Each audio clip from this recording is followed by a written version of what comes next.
पण नसताना कशाला नाही ती चर्चा करायची? ती चर्चाच महत्वाची नाही ना. त्यांनी तुझं बोलत नाही तर मी पण बोलत नाही. बोलले तर बघू.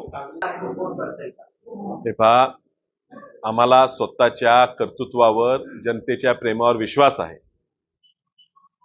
कुणी काही करू दे. म्हणतो ना, ज्याला देवाची साथ आहे, देव तारी त्याला कोण मारी. त्यामुळे आम्हाला विश्वास आहे आमच्या कर्तृत्वावर, आमच्या जनतेच्या प्रेमावर. आणि असं झाला आहे का नाही प्रयत्न माहित नाही, सांगता येत नाही. असेल तर त्याला आम्ही पुरून उरू, हा मला विश्वास आहे.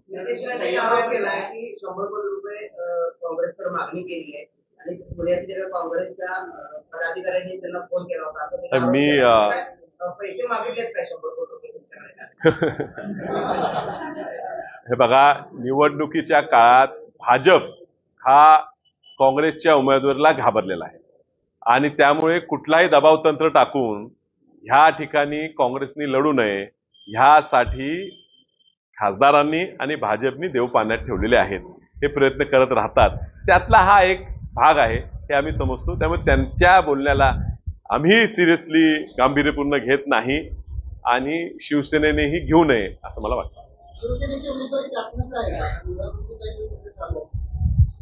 हे पहा, उमेदवारी निश्चित झालीच तर तेव्हा बोलू.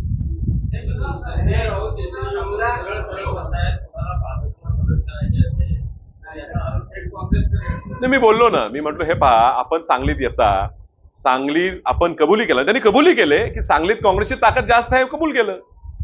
काँग्रेसची ताकद जास्त आहे, पण त्यांनी आम्हाला मदत करावी, आम्ही दुसऱ्या ठिकाणी त्यांना करतो, ह्या ठिकाणी त्यांनी आम्हाला करावी. काय चुकीची मागणी असं मला वाटत नाही. त्यांचा बोलण्याचा टोन थोडा चुकला असेल, पण ते काय चुकीचं बोलतात असं नाही. पण त्यानंतर ज्या काँग्रेसच्या जीवावर ही निवडणूक लढायची आहे त्याच काँग्रेसच्या किंवा राष्ट्रवादीच्या नेतृत्वावर आपण जेव्हा बोलतो त्यावेळेला आपल्या उमेदवाराला मदत करायला बोलतोय का भाजपला मदत करायला बोलतोय हे त्यांनी जरा परखून व्हावं. माझा त्यांचा आरोप नाही, पण ते बोलल्यामुळे काय घडतंय ह्याचा त्यांना विचार करावा. कदाचित त्यांना जाणीव झाली असेल म्हणून कालचा त्यांचे शब्द जरा वेगळे होते. उद्या शब्द कसे असतील पाहू.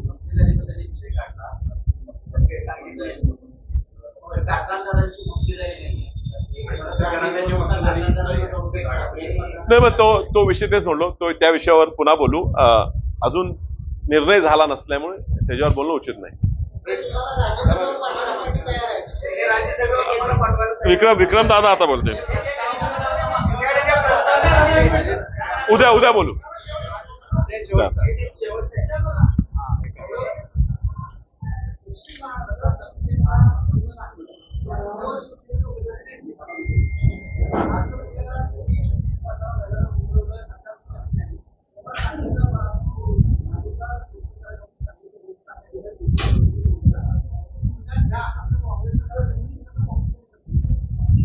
हे पहा, अजून निकाल झाला नाही म्हणून कमी पडलं का जास्त झालं ते सांगता येत नाही. मी पुन्हा एकदा सांगतो, हो, ह्या ठिकाणी काँग्रेसलाच ताकद दिली पाहिजे ह्या मतावर आम्ही सर्व ठाम आहोत आणि विश्वित कदमांनी त्यासाठी चांगले प्रयत्न केलेले हे लोकांनी बघितलेले आहेत. ते प्रेस पुढे येत होते त्या कारणासाठी येत होते की दाखवण्यासाठी.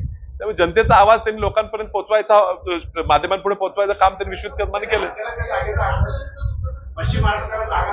नाही मिक्स कोणते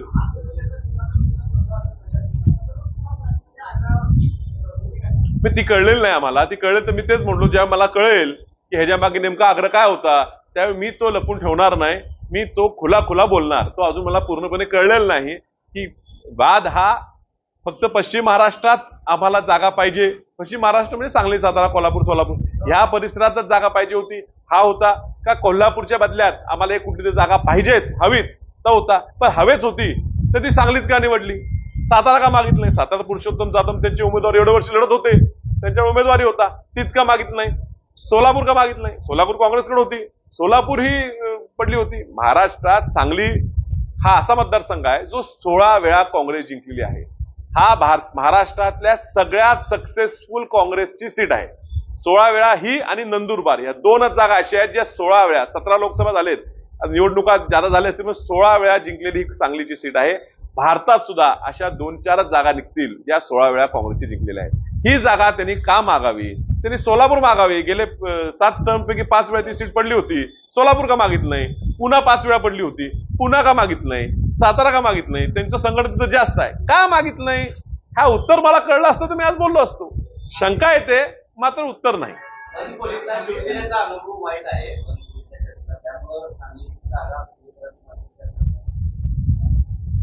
त्याच्यावर बोलता येतं, कल्पना नाही. सांगलीची जागा मागण्याबाबत साहेब ती कोणती कधी झाली? उमेदवारी अर्ज एबी फॉर्म भरायच्या शेवटच्या दिवशी झाली, त्यामुळे अजून आता झालेलं नाही आणि आज चर्चा करण्यात काय? आमची कोणती होईल असं तुम्ही काय इच्छा करताय? कदाचित होणार नाही. उद्या गुढी उभी होणार आहे, नवीन वर्ष आहे, नवीन वर्षात नवीन घडामोडी घडतील.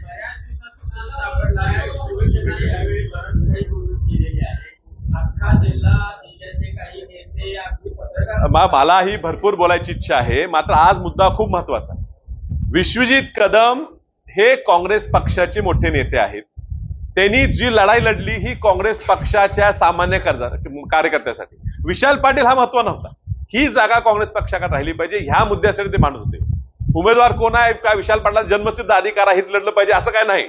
ही काँग्रेसचा अधिकार आहे, हा काँग्रेस लढलं पाहिजे. आता योगायोगाने ह्या ठिकाणी काँग्रेसने मला नेमणूक दिलं म्हणून मी म्हणत नाही की मला अधिकार आहे, माझा आजूबाजू वडील, मी जराही म्हणत नाही. मी 20 वर्ष ही उमेदवारी मागतो, मला मिळत नाही, मग तरी मी लढतच राहिलेलो आहे आणि माझी कायम लढायची तयारी. पण विश्वजित कदम लढत असताना त्यांनी घेतलेल्या एखाद्या मुद्द्यावर स्टँड घेतला, त्यांनी त्याच्या विरोधात शिवसेनेनी त्यांच्यावर वैयक्तिक टीका करावी ही लोकाला रुचलेली नाही. मुळात ही जागाच शिवसेने मागितली रुचलेली नाहीये. त्याला विरोध करणाऱ्या माणसाला तुम्ही बोलता हे रुचलेलं नाहीये. पण राऊत साहेबांचा आदर आम्हाला ठेवायचा आहे, कारण राऊत साहेबच ह्या ठिकाणी उद्धवजी बरोबर ह्या महाराष्ट्रात आवाज उठवणार आहेत आणि त्यांचा मान ठेवून त्यांना विनंती की हा मुद्दा हा तुम्ही खूप वैयक्तिक घेतलेला आहे, हा जरा वैयक्तिक न घेता हा मोठा विचार करून काँग्रेस, शिवसेना, राष्ट्रवादी, महाविकास आघाडी, भाजपला पाडणे एवढा पुरतं मर्यादा ठेवावं. कधीतरी डेडलाईन असते, कदाचित संपणार नाही, कदाचित 19 पर्यंत चालू राहील. आज आपल्याला सांगता येत नाही. हेच बघा, मला उमेदवाराची खात्री 4 महिन्यापासून 6 महिन्यापासून आहे. पण हे बघा, शेवटी माणसाची तयारी असली पाहिजे. निकाल कसाही जाऊ शकतो, त्यामुळे ज्याच्या होईल त्यावेळी बघू. निकाल लागल्यावर पुढचे विचार. शिंदे साहेब कुणाशी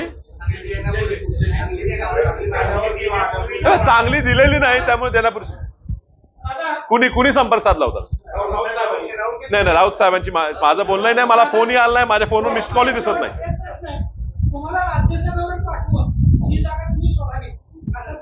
माझ्याकडे तसा प्रस्ताव आला नाही, त्यामुळे मला न आलेल्या प्रस्ताव मी बोलू शकत. चला बाय.